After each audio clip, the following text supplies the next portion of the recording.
João, capítulo 11, por gentileza.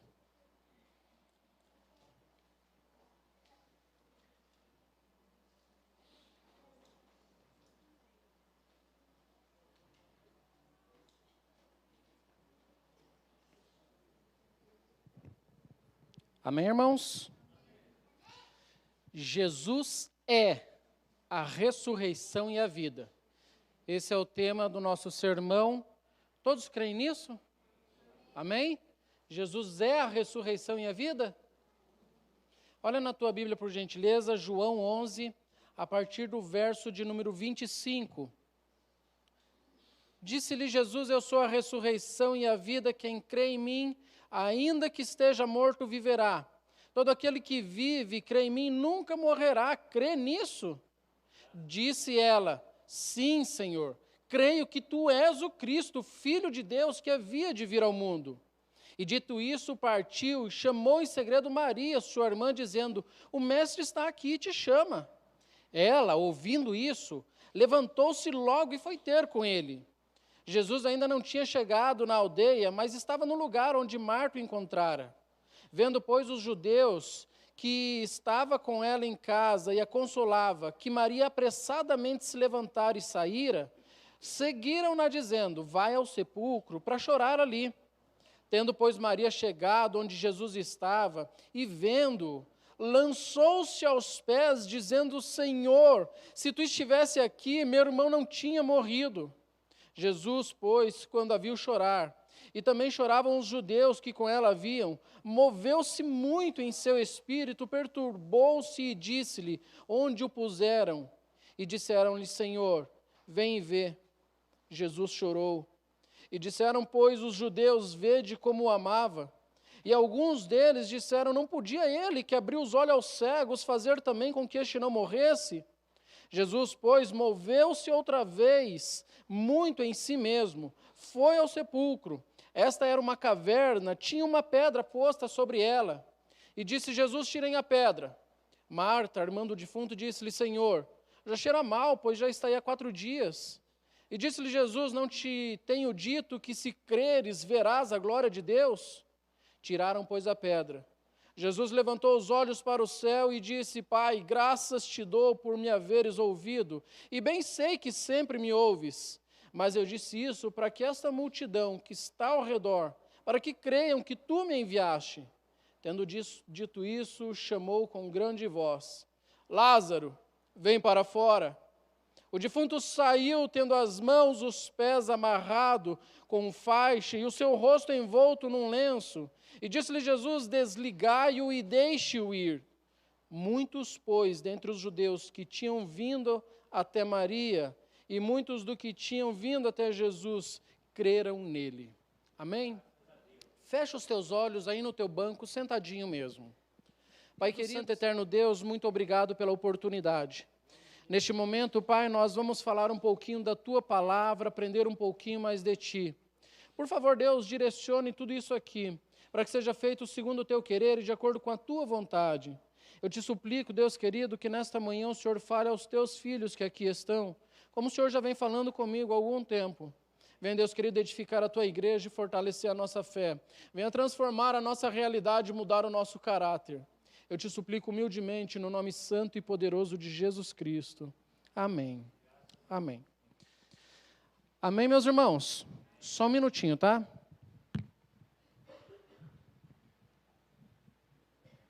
Prontinho. Como que vocês estão? Tudo certinho? Tudo tranquilo? Então tá bom, a igreja está cheia, fico muito feliz. Antes de iniciar a nossa mensagem, eu quero conversar com vocês. Dia 15 nós temos uma programação no Ministério de Proclamação. O Ministério de Proclamação desta igreja, para aqueles que não conhecem, é um ministério que está encarregado de conduzir toda a igreja para o evangelismo. Não somos nós que pregamos, nós conduzimos o restante da igreja para que todo mundo pregue junto, amém? Nós estamos em poucas pessoas, são 5, 6, talvez 7 ali. Então é pouco para pregar para tanta gente, né? Nós estamos dando direcionamento para que toda a igreja faça esse trabalho. No dia 15 do próximo mês, mês de abril, nós teremos um culto às 19 horas. Você que está nos visitando hoje, por gentileza, você não está convidado, tá? Você está convocado. É uma obrigação. Por favor, venha. E por favor, vocês que já fazem parte da membresia da igreja, tragam um convidado, tragam um amigo, tragam um parente, o vizinho, o primo. Sabe por quê? Porque dessa vez nós vamos fazer o trabalho de evangelismo na tarde, um pouco diferente do que nós já temos feito. Normalmente nós estávamos indo para a rua, levar panfleto, convite. A última vez nós fomos ali no parque, nós estávamos entregando um copinho de água descartável, com a frase dizendo que Jesus é a fonte da água, a fonte da vida eterna. Então, assim, são coisas que nós temos feito para atrair o povo. Dessa vez nós vamos fazer um pouquinho diferente. Nós vamos fazer uma lista, aliás, nós já temos a lista, eu tenho uma lista bem pequenininha aqui com 140 nomes de pessoas que estão afastadas da igreja. E eu quero que vocês visitem. Eu vou visitar, ok? Mas eu quero que vocês visitem também. No decorrer da semana, a gente vai escolher algumas pessoas, nós vamos separar alguns timinhos para que vão, neste sábado, do dia 15 de abril, na casa dessas pessoas. Vão na casa de pelo menos umas 2 ou 3 famílias, convidá-los para vir. Eu sei que você conhece alguém que está afastado. Eu sei que você conhece alguém que você gostaria que estivesse aqui e não está. E nós vamos fazer isso, fazer esse trabalho. Eu senti essa semana no coração o desejo de chamar uma pessoa para vir para a igreja. E eu chamei. E ele está aqui hoje. Fica de pé fazendo um favor, Mateus. A esposa também, por gentileza. Aline, né? Vocês estão entendendo, meus irmãos? Você já era da igreja, Mateus? Você está afastado? Faltava isso daqui, ó. Muito obrigado, pode sentar. Quantos e quantos não estão esperando um convite teu para vir para cá? É mentira minha, Mateus? Eu não te chamei essa semana? Vocês estão entendendo? Eu senti no coração, não sei porquê, na quarta ou na quinta-feira, eu senti no coração entrar em contato com ele, falei para minha esposa, falei, amor, você tem o contato do Mateus? Que eu não tenho, só tenho no Facebook. Ela falou, acho que tenho. Eu pedi para ela o contato, falei, não tenho não. Deu ruim, esqueci que eu não tinha, não tenho. Mandei no grupo do Ministério de Jovens. Falei, alguém tem o número desse piá? Mandei a foto dele, do Facebook. Aí mandaram para mim o contato dele. Falei, agora eu posso conversar com ele. E assim, é uma alegria tão grande quando você convida e vem, né? Mas eu vou dizer para você, Mateus, que maior do que a minha alegria em ver você aqui, vai ser a alegria de você voltar para os caminhos do Senhor. E isso é só você que vai sentir. Essa alegria, essa satisfação, esse prazer. Então, assim, no dia 15, nós vamos ter esse trabalho de evangelismo. Já vá separando na tua cabecinha os nomes das pessoas que você quer visitar. A gente vai separar aqui os timinhos, dupla, trio. A gente vai sair visitar. À noite nós teremos o culto. A mensagem vai falar sobre o filho pródigo. E nós cremos que grandes coisas Deus fará em nosso meio. Amém? Meus irmãos, hoje eu escolhi esse texto. Eu não vou me alongar porque eu sei que a programação hoje vai ficar curta. Bastante coisa. Então, deixa eu conversar com vocês um pouquinho sobre essa família aqui. A família da Marta, da Maria e também do irmão Lázaro. Deixa eu colocar o óculos aqui para não ficar voando minhas folhas. Certa vez Jesus Cristo estava em um dos seus itinerários, passeando de cidade em cidade para anunciar o reino de Deus, e ele passa por uma determinada região chamada Betânia. Nessa ocasião, ele para na casa de um homem, ele e a sua ganguinha, com mais 12, que eram os discípulos. Eles param na casa do Lázaro, eles pernoitam ali, eles vão se alimentar ali. Aí uma das meninas vai ficar aos pés de Jesus e a outra, que era mais da tarefa, mais do trabalho, mais do vamos fazer, que é a dona Marta, ela começa a servir essa turma toda. E ela traz o alimento, ela traz uma coisa, ela lava a louça, ela quer limpar a casa. E, gente, é normal. Vocês que são mulheres sabem como é que é, né, receber alguém na casa de vocês. Quer que esteja tudo limpinho, tudo em ordem, um brinco. E ela não gostou muito, porque ela viu que a irmã dela estava sentada aos pés de Cristo sem fazer nada. Ela chegou em Jesus, chegou no pé do ouvido, com um tom de censura, e falou assim, ei, vai deixar o serviço sozinho mesmo? Manda a dona Maria levantar daí, vamos me ajudar, ô Jesus. E aí eu fico imaginando Jesus com um olhar, talvez com um tom de riso, dizendo assim, Marta, Marta, o melhor de tudo é o que ela está fazendo, minha filha. Você está muito atribulada, muito atarefada, querendo fazer tanta coisa, mas o melhor de tudo é estar aos meus pés, eu jamais vou tirar isso dela. Jamais. Essa foi a primeira vez que Jesus se encontra com essa família. A primeira vez. Só que a partir daí, as Escrituras nos fazem entender que essa casa se torna quase que um QG de Jesus. Todas as vezes que Jesus passava por Betânia, ele fazia parada na casa de Lázaro. E agora, falando um pouquinho sobre o capítulo 11 do Evangelho que escreveu João, vai dizer que a Maria e a Marta estão com o seu irmão doente, mas elas sabem onde encontrar socorro. E elas vão até Jesus Cristo. E eu gosto muito disso, gente. Sabe por quê? Porque o início do texto vai dizer bem assim, se você tiver com a tua Bíblia aberta ainda, diz assim no verso 2, João 11. Maria era aquela que tinha ungido os pés do Senhor com unguento e lhe tinha enxugado os pés com o seu cabelo, e cujo irmão era Lázaro, que estava enfermo. Olha só a narrativa que João faz sobre esta família. Ele fala assim, essa Marta e essa Maria, do irmão que está enfermo, que está doente e vai morrer, essa daqui é aquela Maria que lavou os pés de Cristo, que quebrou aquele vaso com alabastro, com unguento, lavou os seus pés. Ela soltou os seus cabelos para secar os pés. Olha só, meus irmãos, nessa época aqui, mulher não soltava cabelo em público, tá? Isso daqui era pecado. Deus me livre, soltar cabelo em público, o que é isso? Que vergonha é essa? Isso daqui era algo horrível, isso daqui era algo que não era aceito pela sociedade.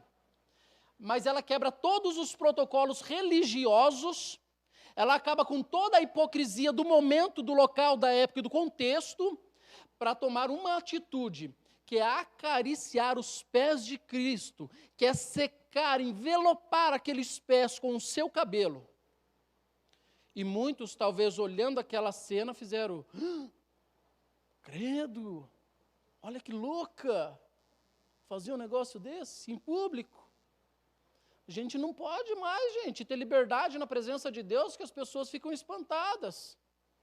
A gente tem que tomar cuidado com as coisas que a gente fala no púlpito, porque senão os religiosos nos atacam depois. A gente tem que tomar cuidado com o nosso modo de se portar na igreja, porque se você der um glória a Deus um pouco mais alto, vão falar, credo, que escândalo é esse? A primeira coisa que eu quero dizer para você, meu irmão, é que ficar louco no estádio de futebol, todo mundo pode. Mas na igreja você der um glória a Deus um pouquinho mais alto, e se você falar louvado seja o nome do Senhor, tem gente lá fora depois criticando. Nós precisamos inverter os parâmetros que nós temos. A sociedade que fica bem louca lá fora que está errada. Aqui dentro nós podemos glorificar, exaltar e engrandecer o nome do nosso Deus, amém? Nós precisamos entender que paradigmas precisam ser quebrados para que você tenha intimidade com Deus, para que você tenha intimidade com Cristo Jesus. Mas ainda, fala que essas duas, a Marta e a Maria, mandam as pessoas irem até Jesus para conversar com ele e pedir socorro. Elas procuraram na fonte certa? O que elas falaram? Falaram assim, ó, Jesus, tem um homem, é muito importante, está doente e vai morrer. Foi assim que elas falaram? Elas falaram assim, ó, Jesus, tem uma pessoa que te ama muito e vai morrer, você não vai ajudar não? Foi isso que elas falaram? Olha só como é que elas falaram, Senhor, aquele a quem tu amas. O alvo do teu amor está sobre Lázaro, e é ele que está doente e vai morrer. Olha só, primeiro elas procuram a pessoa certa. E segundo, o argumento perfeito. Sabe por quê? Porque quando existe amor, existe pressa, né? Para pensar você aí que tem o teu filho. Teu filho está prestes a morrer, eu quero acreditar que vocês amam o filho. Ama, né? Amém? Acabaram de ter um filho, acabou de ser apresentado, glória a Deus. Ama ele, né? Glória a Deus. Então para pensar agora você aí. Você tem o teu filho, a tua filhinha, e ela está com risco de morrer. Vai morrer. Você vai socorrer ela com urgência, sim ou não? Gente, é normal. Ou seja, o argumento ele está perfeito. Jesus, aquele a quem você ama, ele está enfermo e vai morrer. O texto vai dizer que Jesus ficou ali ainda mais quantos dias? Mais 2 dias. Mas que tipo de amor é esse? Sabe, meus irmãos, a gente quer crer que por Deus nos amar, que por Cristo nos amar, Ele vai entrar com providência imediata. E não é assim que funcionam as coisas, não é mesmo? Olha só que interessante. A dona Ana, ela casou com um rapaz chamado Eucana, e ela queria muito ter filho, mas ela não tinha filho não. A Penina tinha, ela não. E ela buscava em Deus, eu quero ter filho, e Deus não dava filho. E eu quero ter filho, e ela não tinha filho. E ela era envergonhada, mas não tinha filho. E a Penina zoava ela, mas ela não tinha filho. E ela chorava, se entristecia e se aborrecia, e não tinha filhos. Mas ela não pedia? Pedia. Mas por que não tem filho então, gente? Que Deus é esse que não quer socorrer a coitada da Ana, que está sofrendo, que está chorando, que está sendo humilhada? Eu vou dizer para vocês que o Deus da Ana foi o Deus que no tempo dele deu para ela um filho que é considerado o maior profeta de todos os tempos. Deus não se atrasa. Aliás, tem gente que diz assim que Deus não se atrasa, que Ele capricha, né? A gente tem uma séria dificuldade de encaixar o nosso tempo, o nosso cronos, no tempo de Deus, que é o Kairos. Sabe por quê? Porque o nosso tempo é quando nós queremos, é quando nós precisamos, é quando nós pedimos, é quando nós choramos. Mas nós precisamos entender que o Kairos é o perfeito, é o tempo de Deus, que não se atrasa, que não se adianta, que faz tudo no momento exato. Sabe que quando você passa pelas tuas dificuldades, pelos teus problemas, pelas tuas lutas, e você acha que está demorando, na realidade o que Deus está fazendo é extraordinário. Você só não consegue enxergar porque você não crê que Ele é capaz de fazer. É o que Ele vai falar lá na frente para Marta e para Maria. Mas observe, meus irmãos, que Cristo ele fica ali 2 dias ainda onde estava. Aí Jesus vai trocar uma ideia com os discípulos dele e vai falar bem assim: gente, o Lázaro dormiu, sabia? Está dormindo o Lázaro. E aí os discípulos vão falar: bom, Senhor, estava doente. Se está dormindo, ele vai se recuperar, vai ficar bom, a hora que acordar está 0 bala. Aí Jesus fala: não, gente, vocês não estão entendendo não. O Lázaro morreu. Acabou. Já era. Vocês não entenderam, não estou falando de descanso não, acabou a vida. E olha só, gente, que interessante. Jesus Cristo, já mudou tudo aqui a folha, meus irmãos. Só um pouquinho aí, tá? Jesus Cristo, eu vou pedir para minha esposa ler, não tinha nem combinado, mas eu sei que a Bíblia dela está com uma linguagem bem legal. Lê por gentileza, bem alto, João 11, verso 15.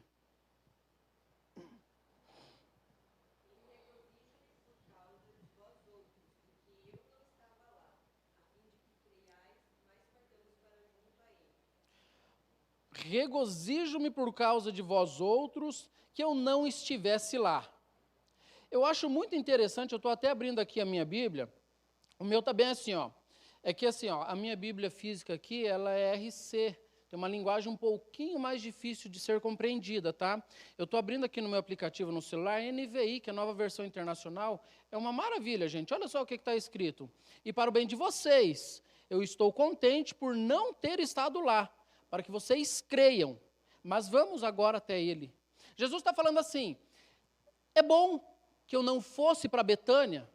Sabe por quê? Porque o desejo dele, de fato, era curar o Lázaro. Afinal, ele, de fato, amava Lázaro, Maria e Marta. Ele está falando: ainda bem que eu não fui. E isso é bom, sabe por quê? Por causa de vocês. Para que vocês creiam. Para que vocês sejam aperfeiçoados. Sabe o que ele está dizendo? Está falando assim: nem vocês ainda acreditam que eu sou poderoso para ressuscitar inclusive os mortos. Vocês que estão comigo há 3 anos e meio, lembrem-se que aqui, meus irmãos, é a última semana, os últimos 15 dias de vida de Jesus. Esse momento é a reta final, ele está olhando no final da linha de chegada, lá na frente, e na linha de chegada tem uma cruz para ele. Ele está olhando para aquela linha de chegada. Ele está caminhando, e ele diz assim: vocês estão todo esse tempo comigo, e ainda não acreditam que eu sou poderoso, ainda não acreditam que eu sou o Filho de Deus, ainda não acreditam que eu sou o Messias, mas glória a Deus por eu não ter ido, porque agora vocês vão ver que de fato eu sou. Esse é o momento do maior milagre de todos que Cristo executou aqui. Sabe por quê? Porque existia uma crença entre os judeus, uma crença falsa, de que até 3 dias qualquer pessoa podia ressuscitar, desde que um homem, extremamente usado por Deus, impusesse a mão sobre eles. Nós vamos ver no Antigo Testamento Elias fazer isso, Eliseu fazer isso. Nós vamos ver Jesus ressuscitar um menino da viúva de Naim, estava indo para o cemitério. A gente vai ver ele ressuscitar a filha de Jairo, tinha acabado de morrer, ele estava no caminho para curar a menina morre no caminho de Jesus. Jesus foi lá e ressuscitou ela. Mas agora nós temos aqui uma pessoa que foi morta e já estava morta há mais de 3 dias. Ela estava morta há quanto tempo?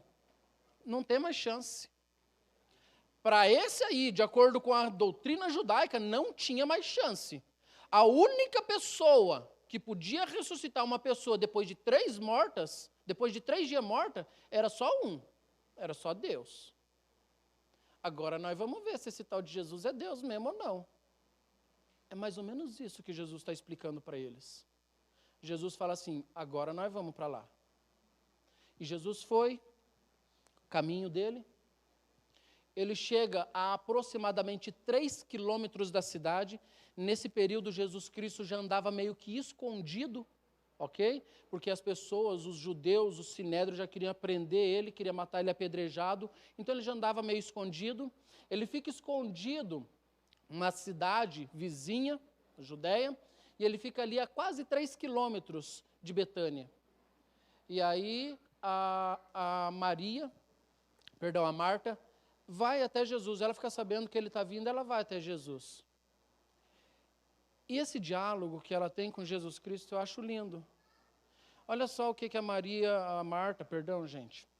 Olha o que a Marta fala para Jesus. Disse, pois, Marta a Jesus, Senhor, se tu estivesse aqui, meu irmão não tinha morrido. Mas também agora sei que tudo que pedires a Deus, Deus te concederá. E disse-lhe Jesus, teu irmão há de ressuscitar. E disse-lhe Marta, eu sei que há de ressuscitar na ressurreição, lá no último dia. E disse-lhe Jesus, eu sou a ressurreição e a vida, quem crê em mim, ainda que esteja morto, viverá.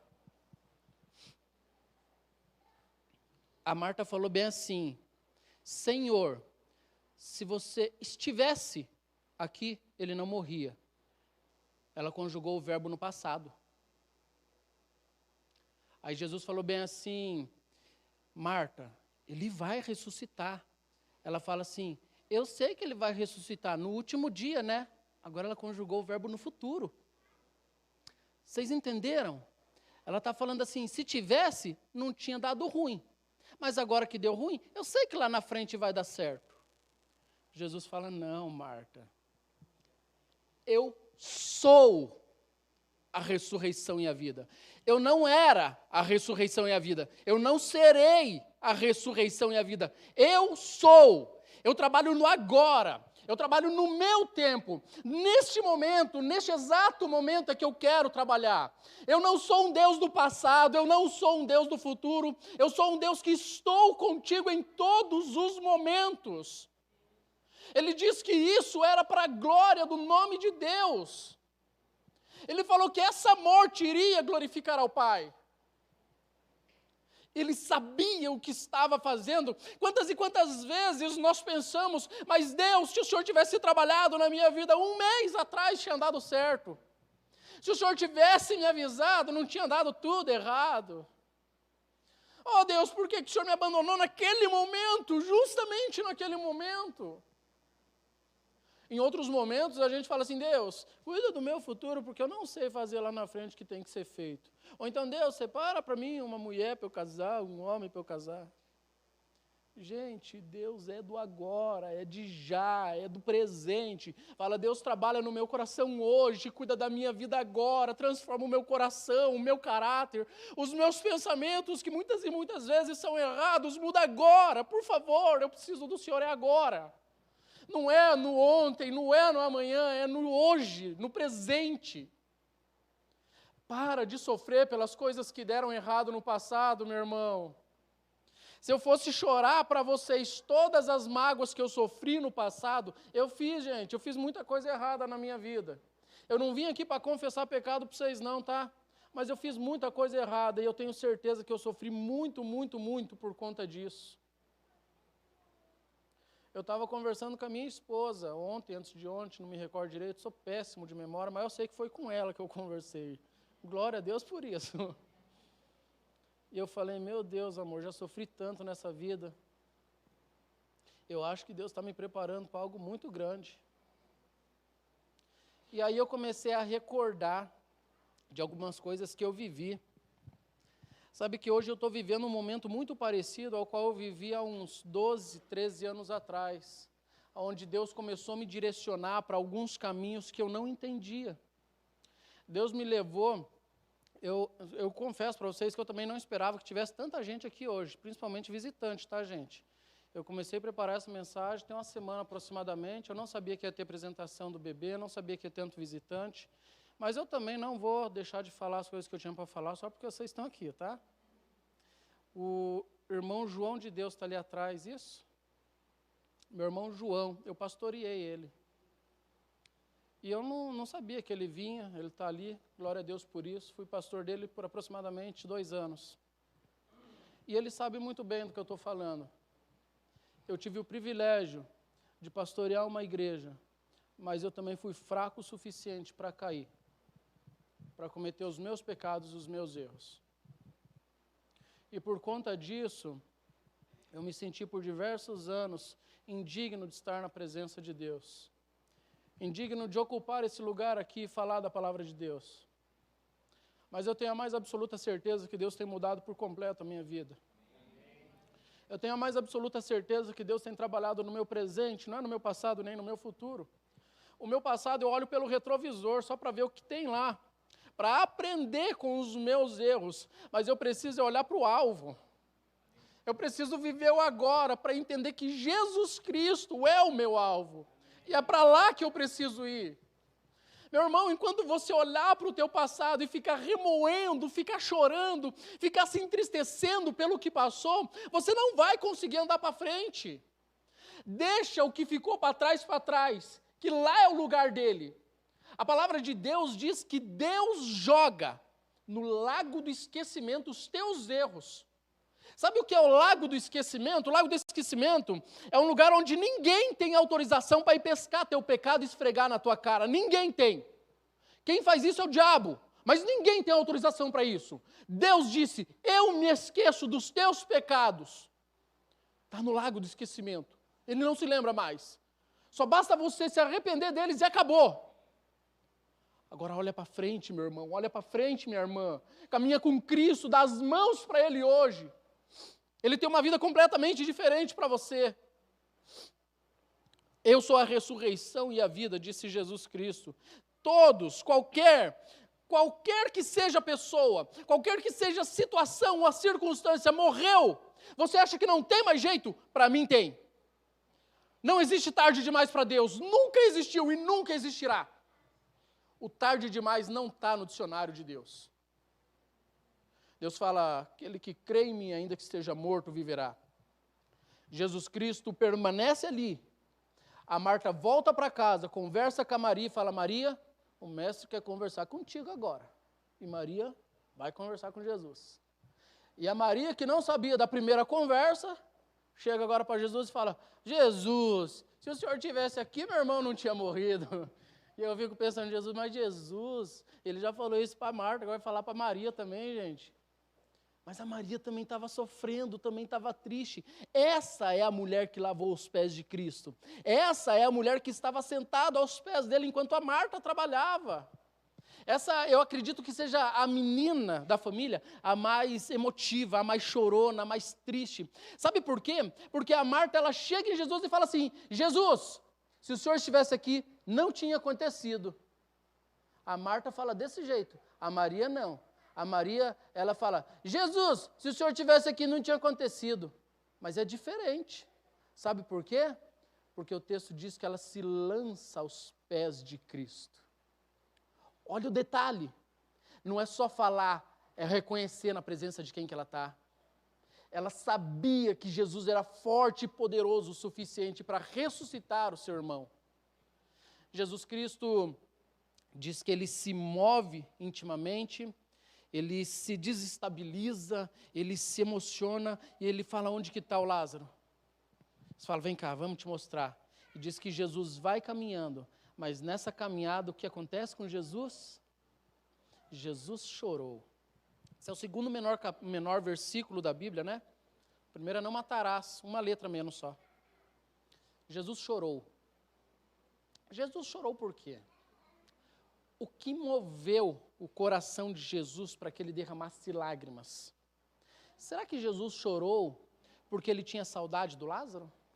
Será que Jesus Cristo chorou por saber que ele nunca mais veria o amigo dele? Por nunca mais poder compartilhar uma refeição com Lázaro? Será que Jesus chorou porque o Lázaro morreu em pecado? Não vai para o céu, vai para o inferno. Por que que Jesus chorou?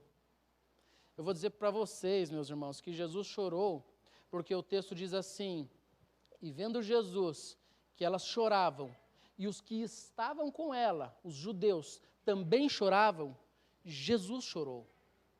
Jesus chorou porque ele está intimamente ligado com os teus problemas, com as tuas dores, com as tuas lágrimas.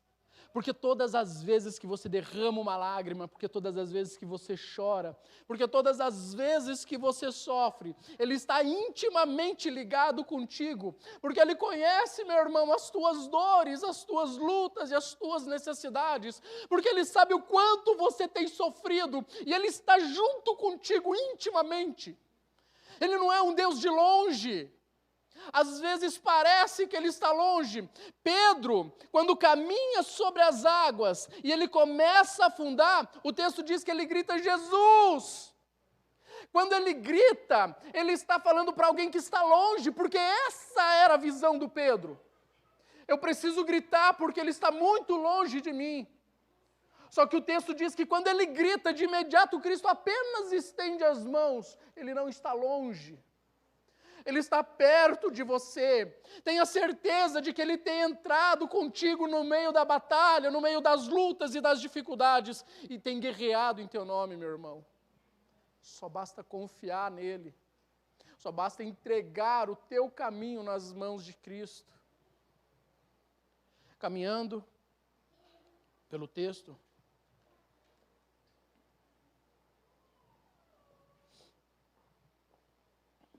obrigado. Tem que agradecer, né, gente? Caminhando, meus irmãos, Jesus Cristo chega até o local, até a caverna, até o túmulo, e ele vai dizer assim: tira a pedra. E se Cristo falasse isso hoje para você? Sabe, Jesus, eu quero que o Senhor conserte o meu casamento. E aí Jesus chega em ti e fala assim: então a partir de agora, nós vamos tirar a pedra, tá? Você faz o seguinte, começa a respeitar teu esposo, começa a respeitar a tua esposa. Ou então agora, já que você quer arrumar o teu casamento, nada de falar mais palavrão xingando o cônjuge. Vamos tirar essa pedra? Sabe o que responderam para ele? Falaram: essa pedra não dá para tirar não, sabia? Não. Sabe por quê? Porque se eu mexer nessa pedra vai feder. Não é legal, não é bom, não é confortável. Acho que não. Jesus Cristo, que tem poder para ressuscitar um defunto, ele não tem poder para remover uma pedra? Ele faz aquilo que você não pode fazer. Aquilo que você pode fazer é obrigação tua. Ele não vai fazer por você. É você que muitas e muitas vezes precisa mudar o teu modo de ser, o teu modo de agir. Que pedra que tem te atrapalhado a ser quem de fato Cristo gostaria que você fosse? Ah, eu falo você, tu, com vocês, mas eu já apanhei bastante essa semana da palavra, tá, gente? Eu, preparando esse sermão aqui, já apanhei bastante, já chorei bastante. Então, hoje, eu só estou falando você para ficar mais fácil aqui a didática. Mas é para mim também. Por favor, não entendam mal. Sabe, nós precisamos, muitas e muitas vezes, gente, tirar de nós os nossos erros e que somente nós podemos fazer. E às vezes, pasmem vocês, nós fazemos direito, mas nós estamos transfigurados, nós estamos transvestidos. transvestidos, nós estamos vestidos com uma roupa que já não nos pertence mais. Você quer ver só um exemplo? Jesus, ele ora a Deus, a multidão escuta a oração, ele grita, Lázaro, vem para fora, Lázaro, vem para fora. Mas Lázaro, que estava morto e agora está vivo, está com roupa de morto ainda. Ou seja, ele já mudou o modo de ser, o íntimo dele, a vida dele, o espírito dele está diferente, mas a roupa dele ainda é igual. Sabe por quê? Porque às vezes nós voltamos para Cristo, nós voltamos para a igreja, nós queremos fazer certo, mas a nossa veste ainda não mudou. A gente continua com as mesmas vontades, desejos, prazeres, a gente continua com os mesmos pecados de estimação, e não pode. Tem que arrancar, tem que tirar, tem que lançar fora. Se você está vivo em Jesus Cristo e é nova criatura, precisa de uma nova roupa. Revesti-vos, pois, do Espírito Santo. Essa é a palavra, meus irmãos, para as nossas vidas. Mas quando Cristo diz assim, eu sou a ressurreição e a vida, eu quero que você entenda que muito além de Lázaro, Cristo está falando para nós aqui hoje. Sabe por quê? Porque nós temos, às vezes, a mania de achar que quando ele diz assim, eu sou a ressurreição e a vida, ele está falando do momento, do agora. Ressuscitarei o Lázaro, e é isso a ressurreição. E de fato não é. Sabe por quê? Porque depois dessa ressurreição, Lázaro morreu de novo. Nós precisamos entender que quando ele diz assim, eu sou a ressurreição e a vida, ele está dizendo para nós hoje, se vocês estiverem comigo, se vocês crerem em mim, se vocês confessarem diante de todos que Jesus Cristo é o teu Senhor, então você pode ficar tranquilo, meu irmão, que se você morrer naquele último dia, ainda que estejam mortos, eu ressuscitarei. Meus irmãos, é condicional. A ressurreição, a salvação, é condicional. E a condição é simples. A condição é simples. É só você falar assim, Jesus Cristo, eu não sabia que era tão fácil não, quero ficar contigo agora. Eu quero entregar a minha vida para você. Eu não quero que você seja somente o meu Salvador, eu quero que o Senhor seja o Senhor da minha vida, que me diga o que eu preciso fazer. Por vezes as pessoas chegam em mim e falam assim, Claudenir, meu irmão, eu estou com um problema assim, assim, assado, como é que eu devo agir? E eu falo assim, você já perguntou para Deus? É para Ele, gente. Às vezes eu vou falar para você, olha, vai por aqui, vai por ali, faz isso, faz aquilo. Mas será que essa é a vontade de Deus? Porque é bom a gente medir as consequências, mas é indispensável você pedir o direcionamento divino. Eu vou pedir para o grupo de louvor vir à frente.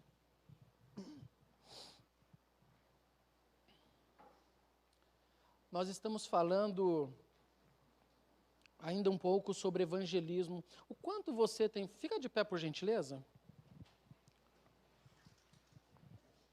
O quanto você, meu irmão, minha irmã, tem falado de Jesus Cristo para as pessoas. O quanto você tem falado deste Cristo que é a ressurreição e a vida. Ele não foi, ele não vai ser, ele é a ressurreição e a vida.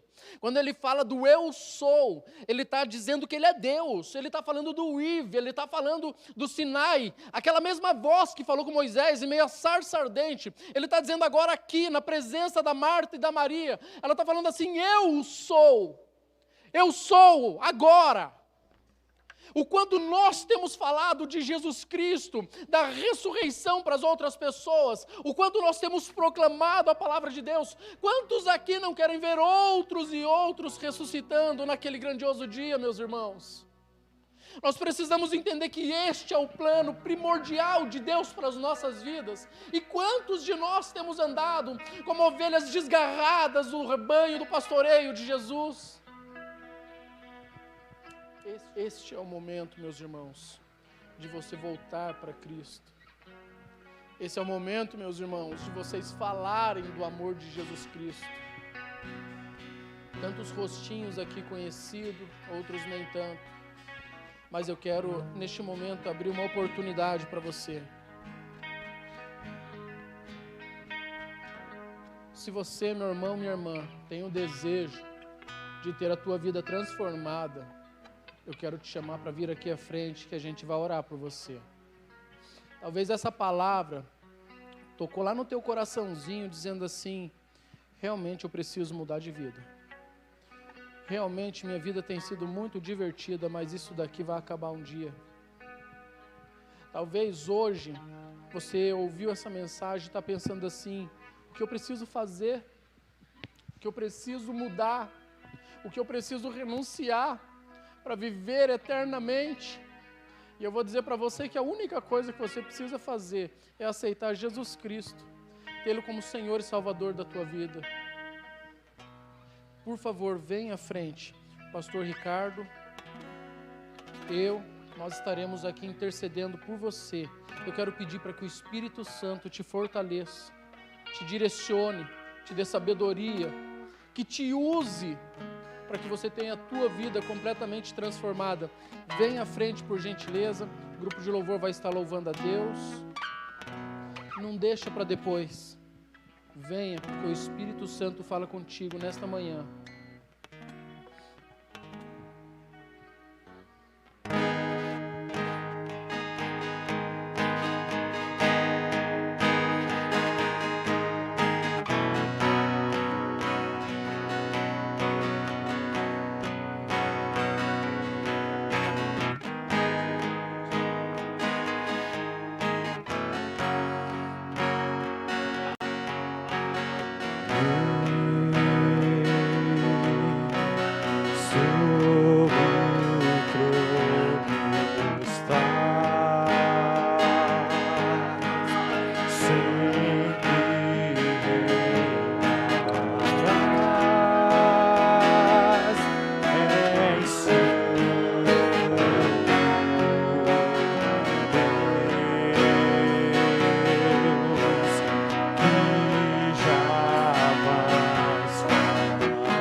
Meus irmãos, nós temos uma pessoa que acabou de voltar para os caminhos do Senhor. Você crê que o Espírito Santo está trabalhando nessa manhã? Para você que está afastado, eu quero te convidar também. Se você sentiu no teu coração o desejo, a necessidade de voltar para os caminhos do Senhor, vem à frente, nós queremos interceder por você também. Sai do teu lugar, deixa de endurecer o teu coração para a voz do Espírito Santo. E escuta que Cristo te chama nessa manhã, meu irmão. Venha, minha irmã, e nós estaremos intercedendo por você. O convite continua aberto.